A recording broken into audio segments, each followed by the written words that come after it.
We take you behind the scenes of the NFL draft with one of the best NFL insiders in the game. That plus a whole lot more comes up on Thursday's edition of the Locked On Raiders podcast for April 11th, 2024. Just win. Just win. Just win. Just win. The autumn wind is a raider, pillaging just for fun. He'll knock you round and upside down and laugh when he's conquered and won. And won. And won. And won. And won. And welcome in, Raider Nation, to another edition of the Locked On Raiders podcast. Thank you so much for making the show your first listen of the day. Make sure you subscribe or follow for free on YouTube or wherever you get your podcast to get the latest edition of the show as soon as it becomes available. As always, if you're giving us a look on YouTube, we appreciate that. Show continues to grow each and every day, and it's awesome. Definitely love the support. And, of course, my man Ari does a great job each and every day getting us up on YouTube, so we thank him in a major way. Check him out on Twitter, at Ari Producers. You can hit me up as well, at your boy Q. 254. And of course, we got a lot coming up on the show. We got the Locked On Raider podcast voicemail line at 707-654-4693. Speaking of a lot of calls and texts coming up in segment number 3 of the show. Segment number 2, I had a really good conversation with Adam Kaplan from he's the NFL Insider, Pro Football Network, Sirius XM NFL, been around the NFL game for a long time. And when I say he's an NFL Insider, I mean he's an insider. So we talked all things quarterbacks, offensive tackles, talk about the trade process and everything. And this is not stuff that he's just, his gut feeling or, just kind of going with whatever he thinks or just kind of throwing something against the wall, hoping it's sticking. This is what he's hearing from teams. This is what he's hearing from very reliable sources, including inside the Raiders building. So a lot of good stuff to unpack. You'll hear that conversation coming up in segment number 2 of today's Locked On Raiders podcast. Here in segment number 1, news and notes, which is really a lot of rumors and reports. And that's what it's going to be 2 weeks out from the NFL draft, which if you're looking at your calendar, that's exactly what we are right now. 2 weeks away from the opening round, first round of the NFL draft, April 25th, coming up in Detroit. So we'll jump right into that after I tell you about the title sponsor of the show, which is FanDuel. Make every moment more. Right now, new customers get $150 in bonus bets guaranteed. It's $150, win or lose. Go to FanDuel.com/lockedon to get started. We'll tell you a lot more about them later on in the show, but let's go ahead and start with some rumors and reports that are out there. And the first one I saw, and look, you got to be careful, especially if you're on Twitter. There's a lot of reports. There's a lot of these different accounts that just take pieces of information from an article here, piece of information from an article there. They put it together and make it look like it's, gospel. And a lot of times, some of these Twitter accounts will tag me in them and say, that this is a big time report and I need to be on it. And a lot of times I end up muting those accounts because there's so many of them that are just trying to look for traction. When they say clickbait, there's a lot of them out there right now that are clickbait. So there was one that was floating around on Wednesday, said rumor, Raiders owner Mark Davis has given GM Tom Telesco and head coach Antonio Pierce permission to trade up in the NFL draft for a quarterback per ESPN. Keywords right there, per ESPN. Jaden Daniels could make sense if they're able to pull off a trade. That is according to the tweet that was out there. And so a lot of people called the radio show, Q, what do you know about this? MD is signing off on a trade. What's going on? First of all, none of that is new information. None of that is new. And it's funny they said per ESPN, a.k.a. per Paul Gutierrez. Paul Gutierrez put out a story on ESPN on Wednesday, said evaluating the Raiders quarterback options in 2024 NFL draft. It's on ESPN.com right now. But he joins my radio show all the time. And MD signing off on a trade for the Raiders to go up and get their quarterback if it makes sense.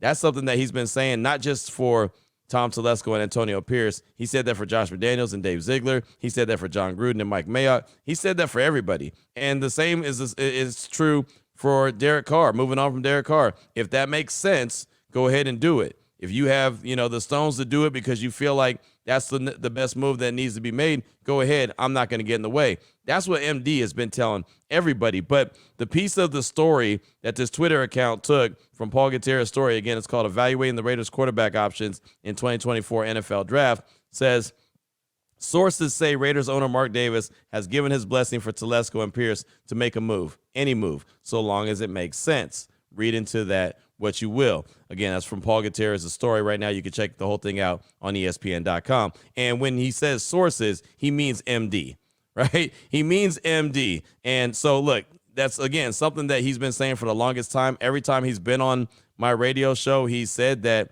Mark Davis is good. with them going and do whatever they got to do to go get a quarterback. The one thing about MD, he's not going to get in the way of the football people making football decisions as long as it makes sense. Again, according to Paul's, his piece that he has out on ESPN.com. Now, Vinny Bonsignore has put out pieces about that. So, he saw that tweet and said, hey, this is not new news. Adam Hill from the RJ also put out a story about the Raiders possibly trading up to go get Jaden Daniels, guys like Vic Tafur, Tashawn Reed. They've all put stories out there as well. Just because those stories are out there and the permission has been given still doesn't mean that it's going to happen. But again, Mark Davis is not going to stop Tom Telesco. Mark Davis is not going to stop AP from making a trade if it makes sense and if they could pull that off. So I thought I just wanted to go ahead and pass that along because I know a lot of people really saw that on Wednesday and had a lot of questions. I also wanted to let you hear some sounds from the newest Raider, the big fish that the Raiders were able to land in free agency, Christian Wilkins from the Miami Dolphins. He was actually on a podcast, and it's funny, it was the third and long podcast on Title League, and Title actually sent me on direct message on Twitter. They're like, hey, we got some sound bites from this podcast. I think you'd be interested in it. It's Eric Armstead, who is now playing for the the Jacksonville Jaguars after the 49ers let him go. And, of course, Christian Wilkins playing with the silver and black. So I just got a couple sound bites that I want you to hear real quick from this podcast. And the first one is Christian Wilkins on the opportunity to play with the Raiders. Here it is. Check it out. I feel like, the Raiders is obviously a historic franchise. Yeah. Known for personalities, known for, being bold, known for being different. So I feel like you'll fit in well. But what are you most excited about? Definitely. To that point, I think it's just cool because it's kind of like a fresh start. You know what I mean? And obviously, it's just kind of like the next chapter in my story, next chapter in my life, which is kind of cool because I get to write it. You know what I mean? And and it all starts since March 14th when I signed on the dotted line and made it official.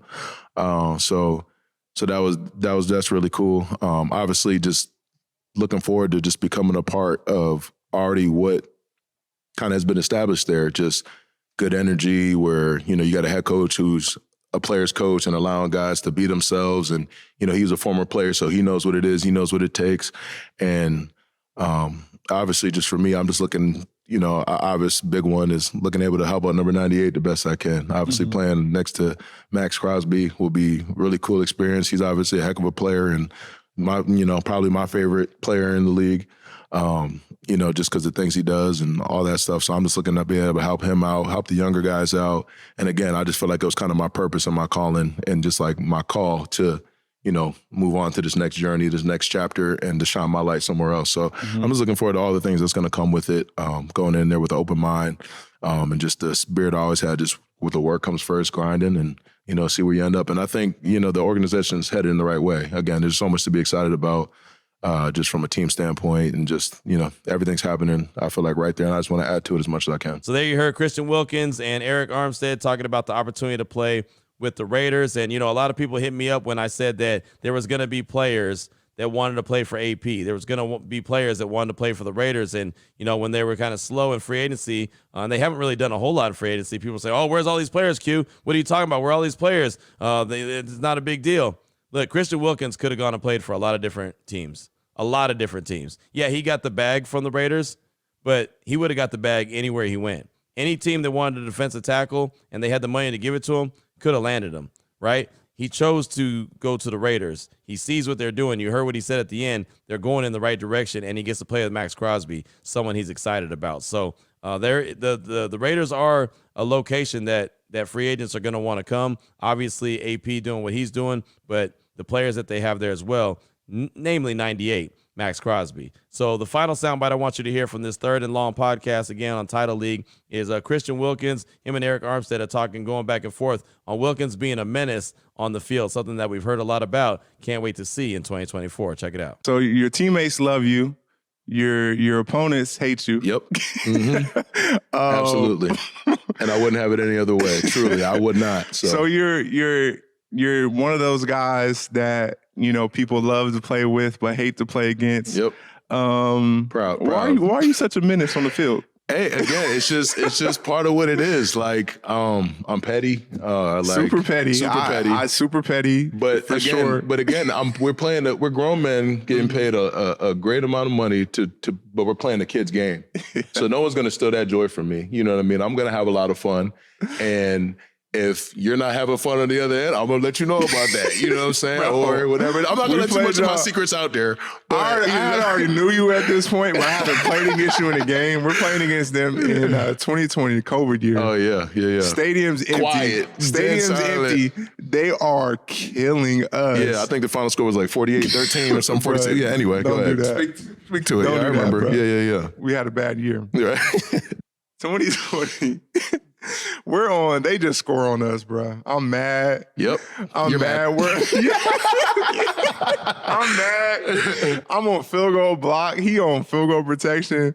He coming to the line talking, man. It's like, you're mad. Yeah. You're mad. And I think, and if I'm not mistaken, too, I like purposely ran by you, smacked the heck out of you. Yeah. Just do, Bro, the silly I'm stuff, bro. just like, bro, here Christian go, bro. I couldn't do nothing but just laugh and like, dang, I mean, what can we say? They whooping us right now. There's nothing to say. Yeah. Like, so sometimes you just gotta let people have it. There's nothing I can say. But nah, it's you bring, like I said, you bring a lot of emotions out of people. But that's what the game needs, man. That's what makes it fun. Yeah, and definitely just for me, it's like that old school mindset too. Like, I'm not out there to make friends. Yeah, I want people to respect me, but I'm not really out there to make friends. Like, and that's why, cool, my teammates respect, great. Exactly. Like, that love for my teammates, great. That's all I really care about. And then, and that's just for me. Like, I'm a big believer in respecting the game.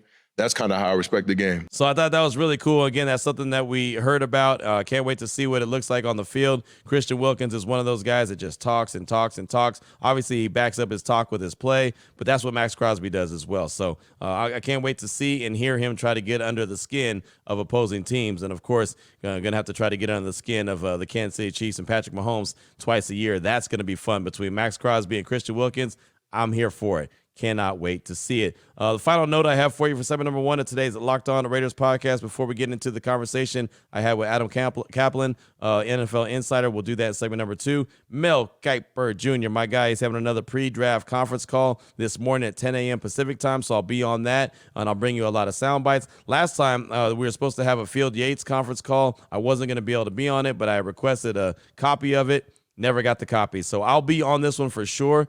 So I'll bring you anything that Mel has that is good. I'll bring it to the podcast as we close out the week really strong. I'll just tell you, he put out his latest mock draft, and he went a couple rounds deep. And he has the Raiders at 13, taking Fuaga, the offensive tackle out of Oregon State. And then at 44, Ennis Rakestraw Jr., the cornerback out of Missouri, 5'11", 183 pounds.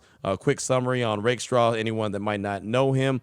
Says a 3-year starter at Missouri. Rakestraw played left and right cornerback and over the slot in defensive coordinator Blake Baker's man and zone schemes. After passing on Alabama and Texas as a recruit, quickly became a starter in Columbia as a true freshman and played well in the SEC the last 4 seasons when he wasn't on the injury list. His physicality and footwork, Rakestraw is at his best in press man, where he can stay square and smoother underneath routes. He stays balanced in transition. He can lose a stride vertically to speed. He ranked 26 out of 28 cornerbacks who ran the 40-yard dash at the combine. Now, here we go. His lack of interception-worthy plays is a concern, too. Overall, Rakestraw doesn't have the desired long speed or build for his position. His injury history is a concern, but he plays aggressive, sticky coverage with NFL quality movement skills and confidence. He has NFL starting man cover talent if he stays healthy. His grade is the 2nd to 3rd round, probably number 49 overall. That little breakdown right there actually came from Dane Brugler's The Beast, as he dropped that massive draft guide. Dropped that on Wednesday as well. So if you are a subscriber to The Athletic, you can download it. I did. It's fantastic. That was the breakdown of Ennis Rakestraw Jr., cornerback out of Missouri, who Mel Kiper Jr. has the Raiders taken at number 44. Again, Fuaga at 13, Rakestraw Jr. at 44. And I'll be on the conference call coming up at 10 a.m. this morning. If you're wondering where Michael Penix went, 2nd round, number 37 overall to the Rams when they made a trade with the Chargers, which was a trade that was actually created in his mock draft. So Bo Nix and Michael Penix both went in round 2, according to Mel, in his mock draft, his latest mock draft. But Michael Penix went overall to the Rams at 37 as opposed to the Raiders at 44. So that's all I got for you for segment number 1 of today's Locked On Raiders podcast. Coming up in segment number 2, you'll hear the conversation I had on Wednesday with NFL Insider Adam Kaplan. Really good stuff. You'll hear it next here on the Locked On Raiders podcast. Before we get there, though, I do want to tell you about the title sponsor of the show, which is FanDuel. It's playoff time in the NBA and the NHL. Baseball's in full swing, and FanDuel is your place to bet on every single game. Right now, new customers get $150 in bonus bets guaranteed. It's $150, win or lose. It's that simple. You can bet on everything from slap shots to home runs to slam dunks, all on the app that is safe, secure, and easy to use. So what are you waiting for? Visit FanDuel.com/lockedon. Make your first bet an automatic win. FanDuel, it's America's #1 sportsbook.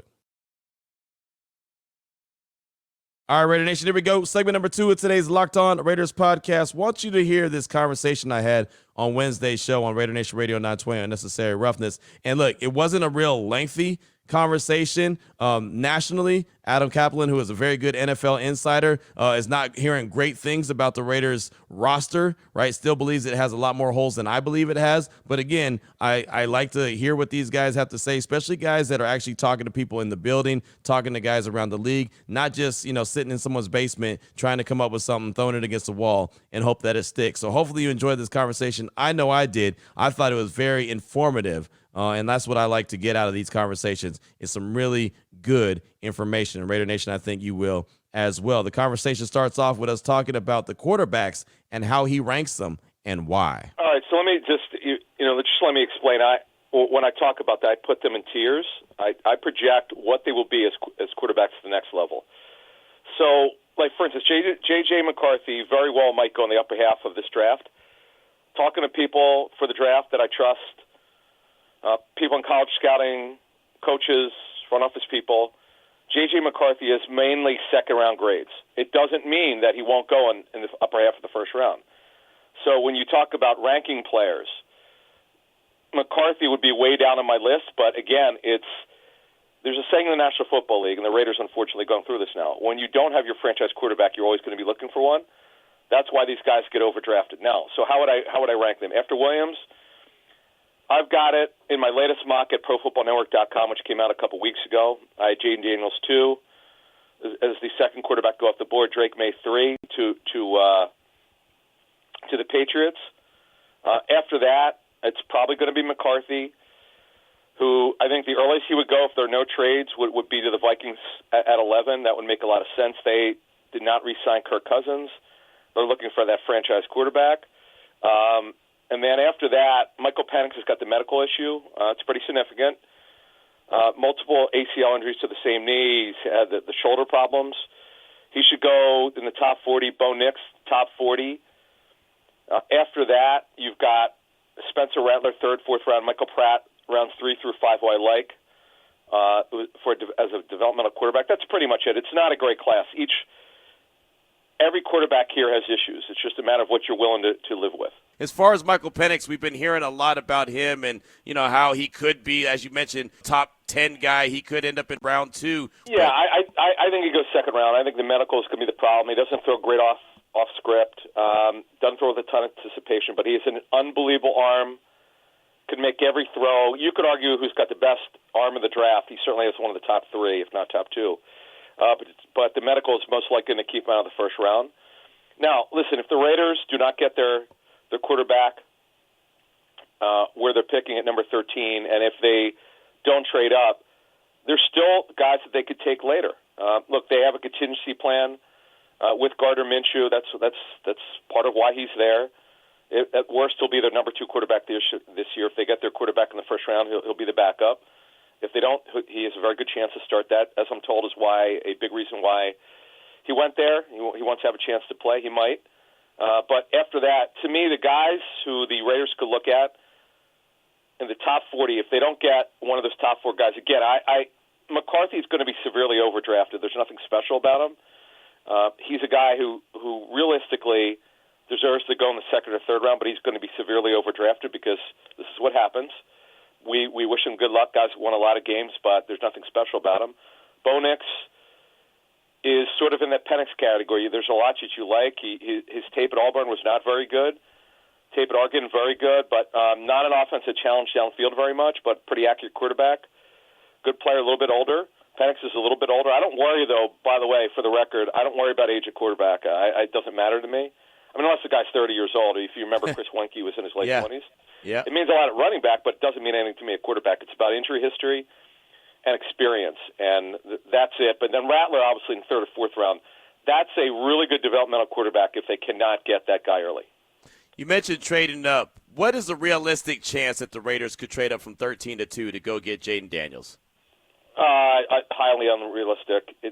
You're giving away. I mean, look, I know for a fact, I've known about this for 2 months. They're looking at every scenario, what it would take to trade up. They're looking at what the cost would be to do that.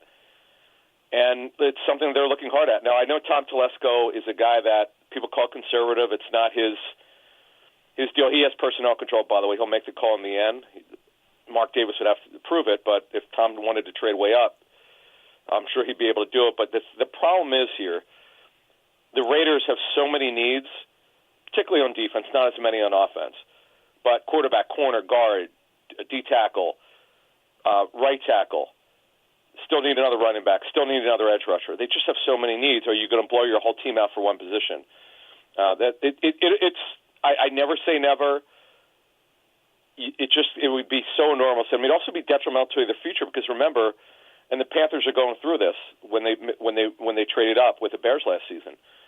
You're giving up so much future capital. It's really, really difficult. Yeah, no, it is. It is, and I know that's what Raider Nation wants to do, and I know that's what AP wants to do. How much influence do you think Antonio Pierce has on this whole scenario?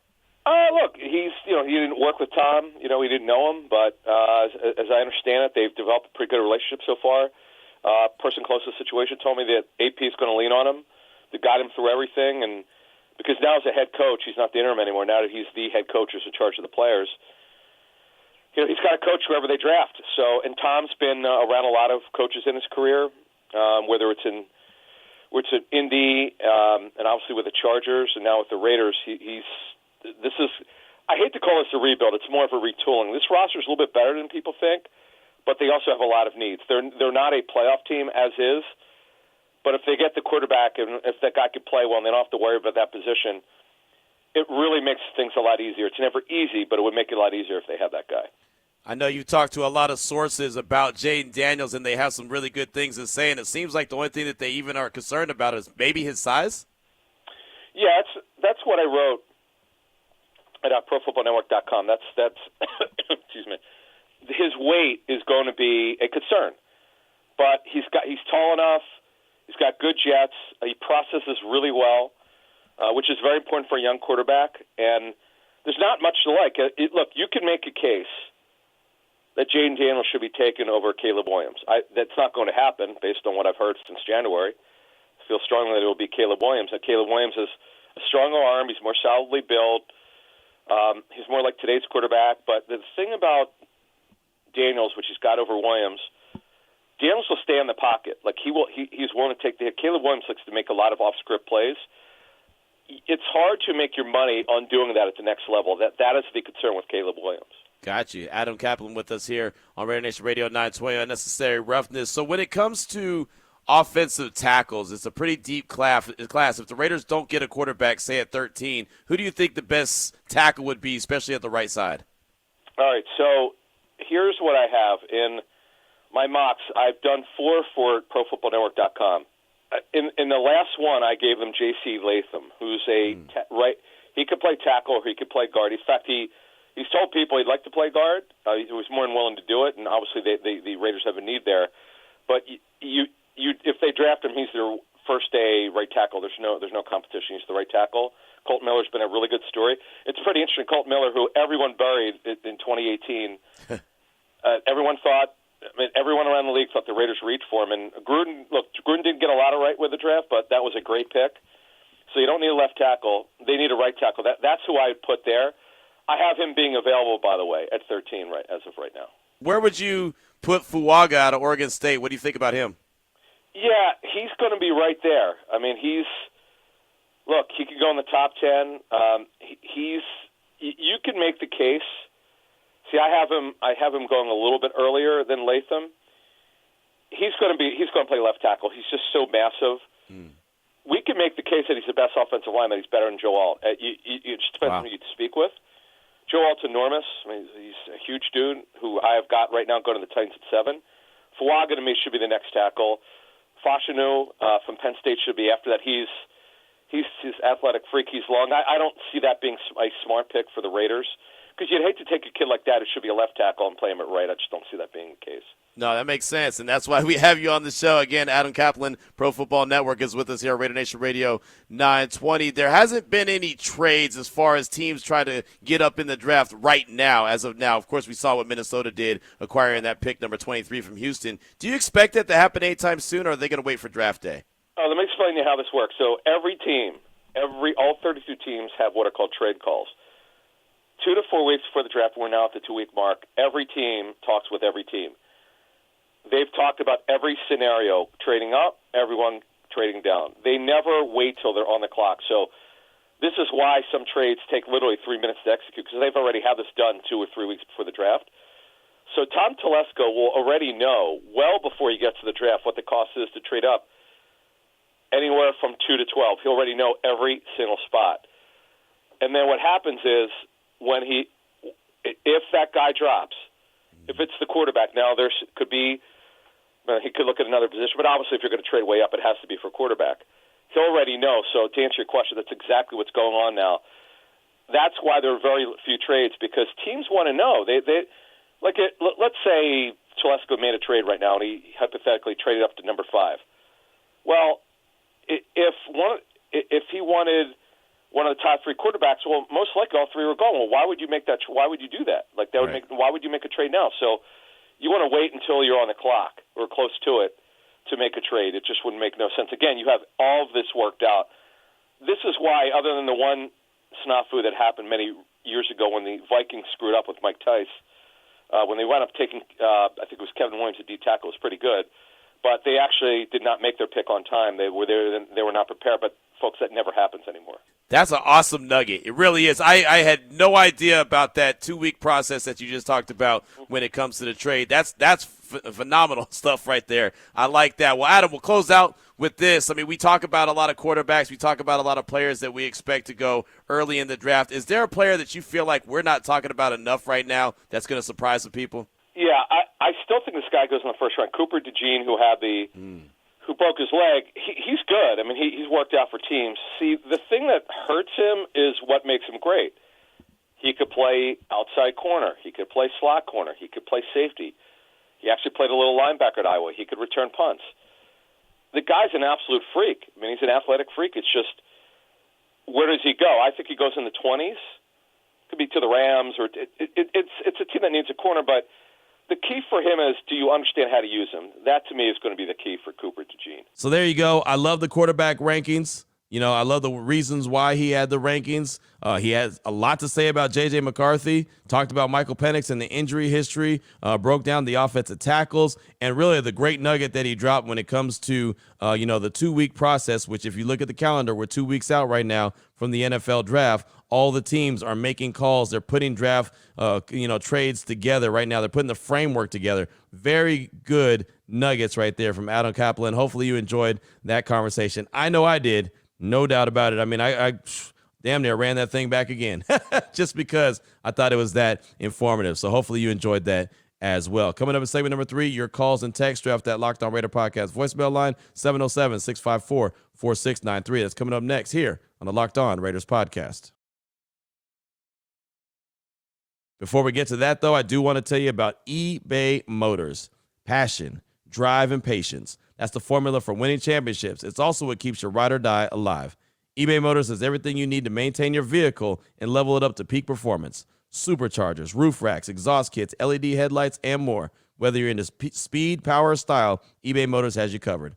With over 122 million parts for your number one ride or die, you'll always find exactly what you're looking for. And with eBay Guaranteed Fit, your part is guaranteed to fit your ride every time, or your money back. Because with eBay Motors, you're burning rubber, not cash.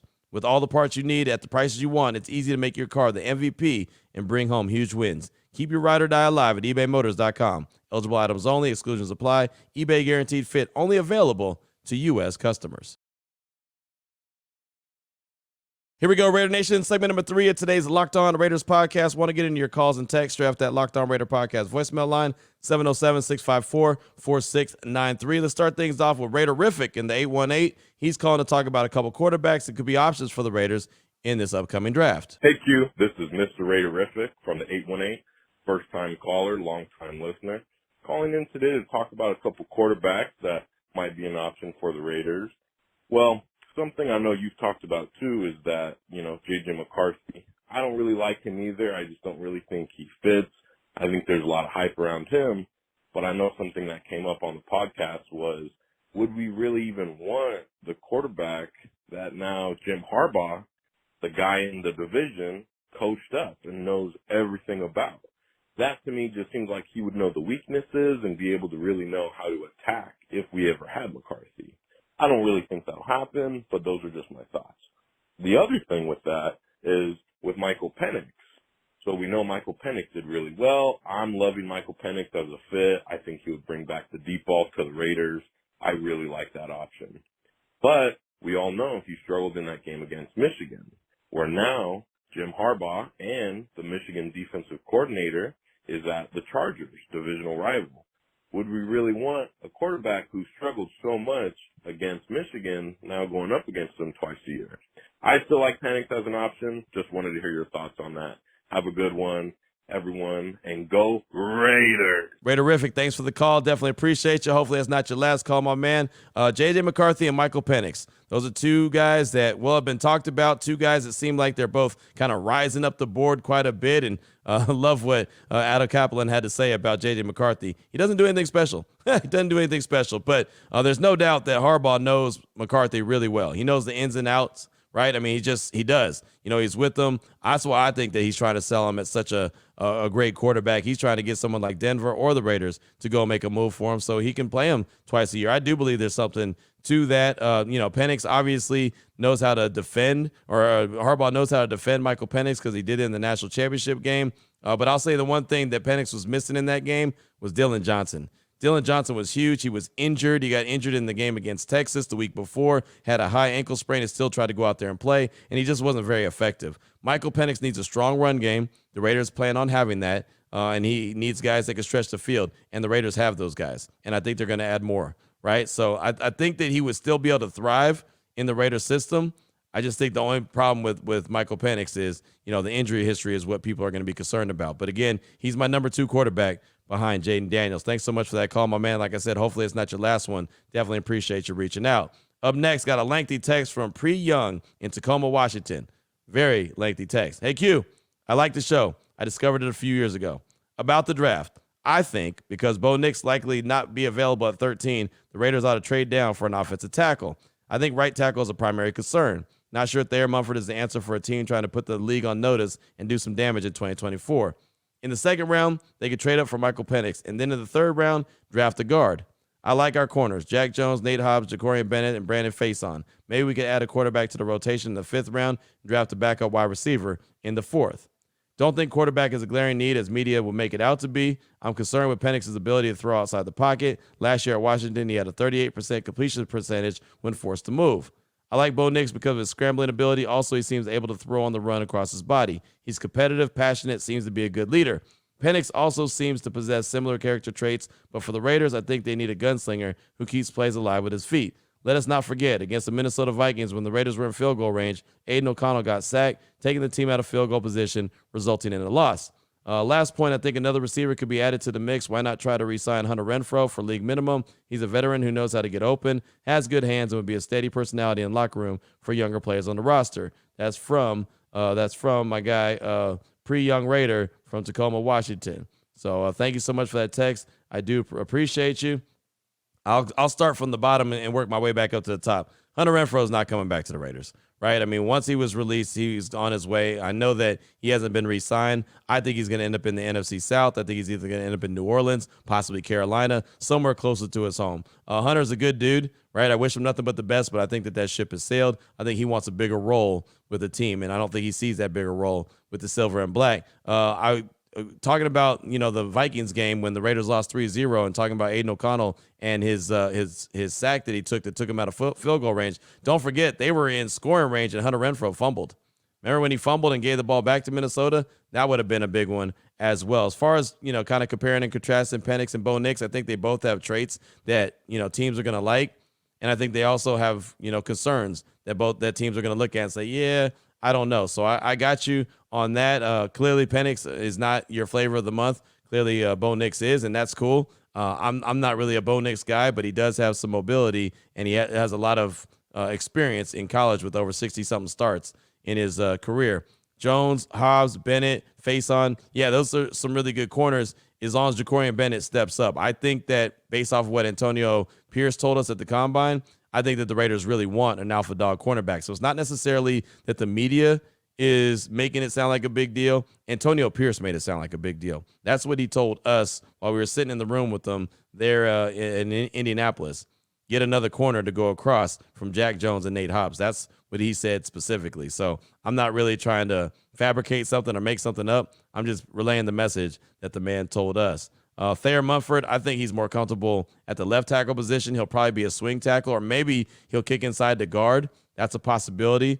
So it's very possible that the Raiders go and get a Fuaga or a big-time offensive tackle at 13, and, because they're not able to get their quarterback that they really want, which is Jaden Daniels. But really good stuff, man. Thanks so much for the text. Lengthy text, but very informative. Thanks so much. I do appreciate you. Up next, got a call from Iowa Raider. He's calling to talk about a few Iowa Hawkeyes that he believes Raider Nation should have their eyes on. Here he is, Iowa Raider. Q, this is Iowa Raider, and today I'm calling in to talk about some Iowa Hawkeye football players that we could potentially draft in this year's draft. So let's start off with the big fish, Cooper DeJean. Raider Nation, do yourself a favor right now and go watch some Cooper DeJean highlights, and you will be blown away. I'm not going to get into statistics and all that, but the one thing that I will say that I think separates him from the other cornerbacks in the draft is his floor. Okay? So he has the ability to play multiple positions, and I think that's going to help him in the draft.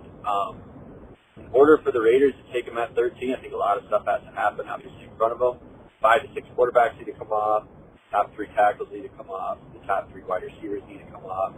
And then, where we at there? 10, 11 picks. So, a lot of moving and shaking has got to happen in front of us, I think, in order for them to take Cooper DeJean or trade back, right? But I think he'd be a stellar pick at 13. His ball skills, the way he's played over the last few years, he's definitely going to be a first-round pick. There's some talk about him transitioning to safety. I think he can still play cornerback, but I think he'd be a stellar pick there at 13.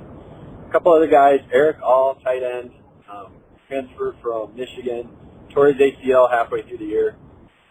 He really started to come on. Iowa lost their starting tight end 2 or 3 games in, Luke Lackey, and then they had Eric All come in. He really started to come on, and then he tore his ACL. He's a big guy, good hands, good after the catch.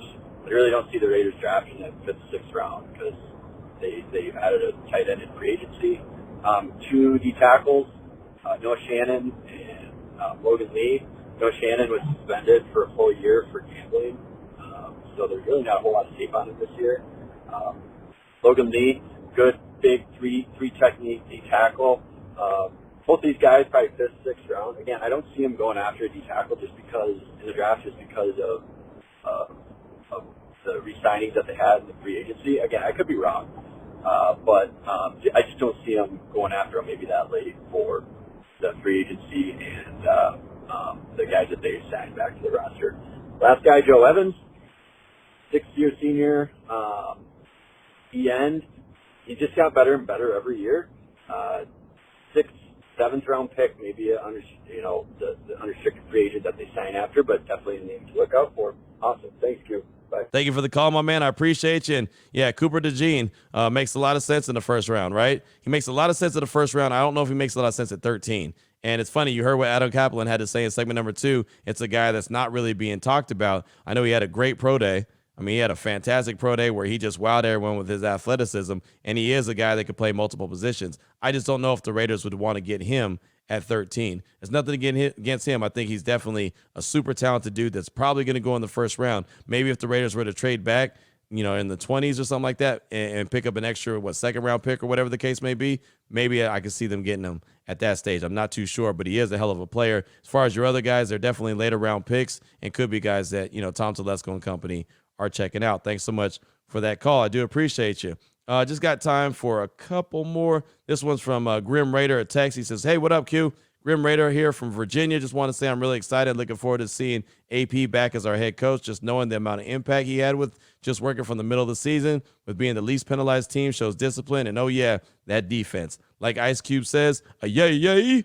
I believe is going to have a name for themselves, like the Seahawks had the Legion of Boom. Now the offense is still, to me, gray and suspect. But I believe in AP and trust there's something there in the works. If it's O'Connell or Minshew or Penix, love to have Jaden Daniels. Whoever, regardless, we need to pay a lot of attention to that offensive line. When I think the Raiders, I think a ruthless defense and an undeniable O-line. You're my first listen as always, Q. Keep doing your thing. Let's go, Raider Nation. Just win, baby. That's from Grim Raider. Thanks so much for the text. Thanks so much for the compliments on the show. Definitely appreciate that. And, yeah, I would love to see them build off that defense that they had in 2023 and, have that throughout the course of the year. And they just got to get that offense right. It took way too long and way too many games for the Raiders to actually score 20 points in the season. You can't do that. You got to be over 20 points. You got to be around 24 points, 25 points, 26 points a game. You really do. I mean, just to be able to compete in the NFL these days because the offenses are so wide open. So they got to figure it out. I would love to see the Raiders defense all of a sudden get some, awesome nickname. That'd be great. Like back in the day, the Soul Patrol, right? For the secondary. You talk about the Legion of Boom. That'd be cool. Yeah, hey, man, if they earn a nickname, then some things are going really right. So I do like that. Thanks so much for the text. And we'll close out with a call from Jacob in Hanford. He's calling to ask about a few of the rumors that are out there, including the one talked about earlier, MD approving Tom Telesco and AP to make a move at the draft. Here he is, Jacob in Hanford. What's up, Q? This is Jacob from Hanford. I wanted to run some of the rumors by you and ask what you think about their legitimacy. I don't know about your connections with any insiders. You are the insider for Raider Nation. You're the guy that we go to. So I'm asking you, what do you think about all these reports with Jaden Daniels having a not-so-good interview with the Commanders, and he's trying to force himself out of Washington, basically, because Washington wants him. He doesn't want to go there. There's that one report. There's another report. Washington tried to trade up to number 1 to get Caleb, and they were willing to trade this year's first, next year's first, and the first after just to move up one spot. There's those two things, and I think that those two are related because maybe they're realizing Jaden Daniels isn't an option. We need to go for Caleb. Okay, so there's that. And then we get the news today that Mark Davis has approved the Raiders for going out and trading up and getting a quarterback, if it makes sense. That's what he said. That's the quote. So what do you think about all those stories and their legitimacy together? Is the writing on the wall? And is it possible that Jaden Daniels is kind of playing a power move with Washington saying, don't draft me, get me to the Raiders? Want to hear your thoughts on that, Q? Appreciate everything you do. Take it easy. Go Raiders. Thanks so much for the call, Jacob. It's always good to hear from you. And I mean, look, Jaden's meeting with the Commanders on Monday and into Tuesday. So I think we'll learn more about that visit. Don't really know how he has given, bad vibes to Washington when he's visiting them on Monday and Tuesday. So we'll see about that. As far as, the trade up and everything for the Commanders to number 1, I wouldn't doubt that. Cliff Kingsbury definitely would like to coach Caleb Williams, and I think Caleb Williams would actually like to play in D.C. because that's his hometown. I don't know if that's going to come to fruition. That's actually what my gut feeling was before that was actually going to happen, but it just kind of seems like the writing's on the wall where he'll be in Chicago, and Jaden Daniels most likely will be in Washington. And I mentioned it in segment number 1, MD giving guys permission to make their moves. He's been done that. That's not a new, nothing new for MD. He gets out of the way and tells the guys if they're going to make a move, make the right move, make the smart move, right? And again, that goes back to Paul Gutierrez and his story that he put out on ESPN.com. So, Jacob, thanks so much for that call. I do appreciate you. That's all I got time for on today's show. Got a text from Steve in L.A. We'll get to that on tomorrow's show. We got more calls that we'll get to on tomorrow's show. We'll have more news and notes. Hopefully, I'll have some really good sound bites from Mel Kiper Jr., who he's got his pre-draft conference call coming up this morning around 10 a.m. So we'll be on that, and hopefully we'll get some really good stuff. We'll have more news and notes as well. So we're going to finish out the week strong like we always do, Raider Nation. Definitely appreciate you tuning into the show, supporting the show on YouTube or wherever you find your podcast. So till tomorrow, Raider Nation, take care of yourself, take care of your family, love on your family. Most importantly, as always, just win, baby.